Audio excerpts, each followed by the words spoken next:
नमस्कार दोस्तों, स्वागत है आपका इस चैनल पर। आज हम बात करने वाले हैं खुद के आत्मविश्वास के ऊपर। जैसे महात्मा बुद्ध जी ने खुद के आत्मविश्वास के वजह से आज उनको हर कोई जानता है और वो इतने महान कहलाए। दोस्तों, जो व्यक्ति इस कहानी को पूरे ध्यान पूर्वक सुनता है उसका आत्मविश्वास आम आदमी के मुकाबले कई गुना बढ़ जाएगी। तो दोस्तों, आपसे अनुरोध है कि इस कहानी को पूरा समझने के लिए इस वीडियो को अंत तक जरूर देखें। तो मित्रों, चलिए कहानी को शुरू करते हैं। यह कहानी बहुत समय पहले की है, जब एक खूंखार डाकू ने अपने आत्मविश्वास की परीक्षा में महात्मा बुद्ध के साथ मुकाबला किया।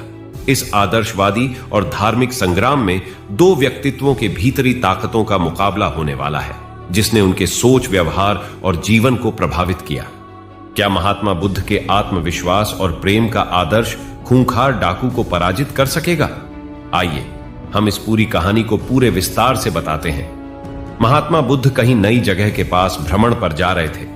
महात्मा बुद्ध चलते चलते थक गए थे और रात भी होने वाली थी। तभी वहां के एक गांव में वह रात गुजारने के लिए रुक गए और वो जहां रुके वहां पे कुछ लोग थे, जो एक खूंखार डाकू जिसका नाम डाकू भल्ला था। गांव के लोग उसके बारे में बात करने लगते हैं। तभी महात्मा जी ने उन लोगों को बुलाकर पूछा कि भाई, आप लोग किसकी बात कर रहे हो? तब आदमियों ने बताया कि महात्मा जी, हम डाकू भल्ला के बारे में बात कर रहे हैं। तब महात्मा जी ने पूछा, भल्ला कौन है ये? तब उन गांव वालों ने कहा, महात्मा जी, वह बहुत ही खूंखार डाकू है जिसने अपनी दहशत से लोगों को परेशान कर रखा है। वह डाकू उसके इलाके में जाने वाले लोगों को लुटता है और यहीं पर उसका खूंखारपन खत्म नहीं होता। वह लोगों के हाथों की उंगलियां को काट लेता है और फिर उनकी माला बनाकर अपने गले में पहनता है। तब महात्मा बुद्ध जी ने पूछा कि यह भल्ला डाकू कहां रहता है? तब उन लोगों ने जवाब दिया कि वह यहां से कुछ दूरी पर पास में एक घना जंगल है, वही उस भल्ला डाकू का बसेरा है। तब महात्मा जी ने कहा, ठीक है, और अपने शिष्यों को बोला कि तुम सब अब विश्राम करो, कल सुबह होते ही हमें जल्दी निकलना है। रात को आराम करने के बाद अब सुबह हुई और महात्मा जी ने अपने शिष्यों को कहा कि चलो शिष्यों, अब हमें उस जंगल की ओर भी जाना है। ये बात सुनते ही सभी लोग डर जाते हैं, क्योंकि वहां पर डाकू भल्ला का निवास था। तभी उनके शिष्य बोलते हैं, जंगल की तरफ। लेकिन गुरुजी, वहां तो डाकू भल्ला का वास है। अगर हम वहां जाएंगे तो वह हमें मार डालेगा और हमारी आंगुलियां काटकर उनकी माला बनाकर पहन लेगा। तब महात्मा जी बोले कि शिष्यों, कभी भी किसी परिस्थिति में डरना नहीं चाहिए। लेकिन कोई बात नहीं, अगर तुम लोग नहीं जाना चाहते हो तो कोई बात नहीं, मैं तुमको वहां जाने के लिए बाध्य नहीं करूंगा, जैसी तुम्हारी इच्छा। महात्मा जी जंगल की तरफ जाने लगे तो गांव के लोगों और शिष्यों ने उन्हें बहुत रोका, लेकिन वह नहीं माने और जंगल की ओर चल पड़े। और फिर वह उस घने जंगल में पहुंच गए जहां की डाकू भल्ला रहता था।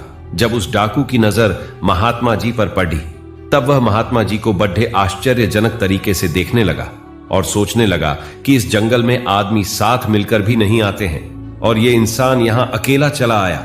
फिर वो डाकू महात्मा जी के पास आते हैं और महात्मा जी से पूछा कि कौन हो तुम? महात्मा जी ने कहा, मैं एक राहगीर हूं। डाकू भल्ला ने कहा, भाई, तुम यहां अकेले आ गए हो, तुम्हें पता नहीं मैं कौन हूं? तब महात्मा जी ने जवाब दिया कि हां, तुम भी मेरे ही तरह एक इंसान हो। तब डाकू भल्ला ने कहा कि लगता है तुम इस जगह पर नए आए हो, तुम्हें शायद मेरा नाम नहीं पता। महात्मा जी ने कहा, मुझे तुम्हारे बारे में गांव वालों ने बताया था। तब डाकू भल्ला ने कहा, फिर भी तुम यहां चले आए, तुम्हें मुझसे डर नहीं लग रहा क्या? तब महात्मा जी ने कहा कि डर कैसा, मुझे तुमसे क्यों डर लगेगा? ये बात सुनकर वो डाकू गुस्से से लाल पीला होकर महात्मा जी को घूरने लगा और कहने लगा कि तुम्हें नहीं पता कि मैं कितना ताकतवर हूं। मेरे डर के कारण यहां अच्छे से अच्छे लोग आने की हिम्मत नहीं करते और तुम यहां मेरे हाथों मरने के लिए चले आए हो। तब महात्मा जी ने कहा, ताकतवर, मैं तो तुम्हें ताकतवर नहीं मानता, डाकू भल्ला। अब तो गुस्से से लाल आंखें करके वह महात्मा जी को देखने लगा। तब डाकू भल्ला ने कहा कि तुम्हें नहीं पता कि मैं कितने आदमियों को मार चुका हूं।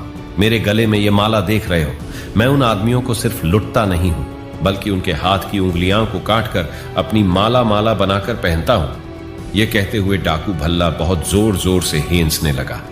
महात्मा जी भी थोड़े मुस्कुरा के हंसने लगे। तब वह डाकू बड़े ही आश्चर्य से महात्मा जी को देखने लगा और सोचने लगा कि अरे, यह कैसा इंसान है मुझसे डरने की बजाय ये हंस रहा है। तब डाकू भल्ला ने कहा कि लगता है तुम्हारा मानसिक संतुलन ठीक नहीं है। लगता है मुझे देखकर तुम्हें सदमा लग गया है। महात्मा जी ने कहा, मुझे कोई भी सदमा नहीं लगा और न मेरा मानसिक संतुलन खराब है। डाकू भल्ला ने कहा, तुम्हें मुझ जैसे ताकतवर डाकू से डर नहीं लग रहा, और यह सब सुनकर भी तुम मेरे सामने खड़े लीढ़े हो। यह उससे भी ज्यादा आश्चर्य की बात है। तब महात्मा जी ने कहा, कौन ताकतवर? तुम तो मुझे सबसे ज्यादा डरपोक लगते हो। इतना सुनते ही डाकू भल्ला क्रोध से तिलमिला गया और उसने अपनी तलवार निकाल ली और महात्मा जी के गले पर लगा दी। तब महात्मा जी ने कहा, मेरी बात तो सुनो भाई। उसने बोला, जल्दी बोल, अब मैं तेरे मुख से और कुछ नहीं सुनना चाहता। महात्मा जी बोले, अरे भाई, अगर तुम सच में ताकतवर हो तो तुम सिद्ध करो, तब मैं मानूंगा। डाकू भल्ला ने कहा, अच्छा बता, मुझे क्या करना होगा अपने आप को ताकतवर सिद्ध होने के लिए? तब महात्मा जी ने कहा कि तुम्हें वो पेड़ दिख रहा है? डाकू भल्ला ने कहा, हां दिख रहा है। तो क्या करना है? उस पेड़ को गिराना है। महात्मा जी ने कहा, नहीं, तुम्हें सिर्फ उस पेड़ से 10 पत्ते तोड़कर लाने हैं। इतना सुनकर डाकू भल्ला जोर जोर से हंसने लगा और हेंसते हेंसते पेड़ से पत्ते तोड़ लाया और महात्मा जी को देने लगा। महात्मा जी ने कहा, जाओ, अब ये पत्ते उस पेड़ पर वापस जोड़कर आओ। तब डाकू भल्ला हैरानी से महात्मा जी को देखने लगा। तब महात्मा जी ने कहा, क्यों, क्या हुआ? जाओ, जोड़कर आओ इन पत्तों को। तब डाकू भल्ला बोला कि यह कैसे हो सकता है? एक बार कोई चीज टूट जाए तो वापस कैसे जुड़ सकती है? तब महात्मा जी बोले, क्यों, तुम तो बहुत ताकतवर हो ना, फिर इन पत्तों को तुम क्यों नहीं जोड़ सकते? मैं तो तुम्हें जब ही ताकतवर मानूंगा जबकि तुम ये पत्ते वापस पेड़ से जोड़ दोगे, नहीं तो तुम डरपोक हो मेरी नजर में। असली ताकतवर तो वह होता है जो कि टूटी हुई चीजें जोड़ दे, जो चीजें तोड़े वो कैसा ताकतवर? जैसे तुमने अभी तक इतने सारे लोगों को मार दिया है, अगर तुम इतना ही ताकतवर हो तो उनमें से एक को भी वापस जिंदा करके दिखाओ। यह सुनकर डाकू भल्ला महात्मा जी के चरणों में गिर गया और उनसे कहने लगा कि महाराज जी, मुझे क्षमा करें।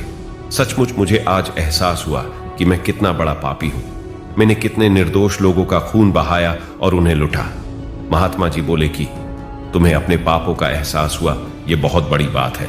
अगर तुम्हें सचमुच अपने किए पर पछतावा है तो आज से सच्चाई और अच्छी राह पर चलो, लोगों की मदद करो और अपनी ताकत का इस्तेमाल जरूरतमंदों की रक्षा में करो। तब से डाकू भल्ला अच्छे रास्ते पर चलने लगा और सबकी मदद करने लगा।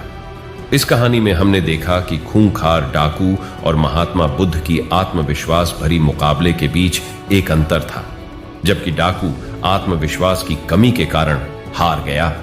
महात्मा बुद्ध ने अपनी आत्मशक्ति को पहचाना और सच्चे आत्मविश्वास की प्राप्ति की। हमें यह याद रखना चाहिए कि जीवन की हर मुश्किल से लड़ने के लिए आत्मविश्वास हमारी महत्वपूर्ण उपकरण होती है। हमारी जीत या हार आत्मविश्वास पर निर्भर करती है, और जब हम सही तरीके से आत्मविश्वास को समझते हैं और उसे विकसित करते हैं तो हम सचमुच एक महान इंसान कहला सकते हैं। तो अगर आपको यह वीडियो अच्छा लगा हो तो अपने परिवार और दोस्तों के साथ जरूर शेयर करें।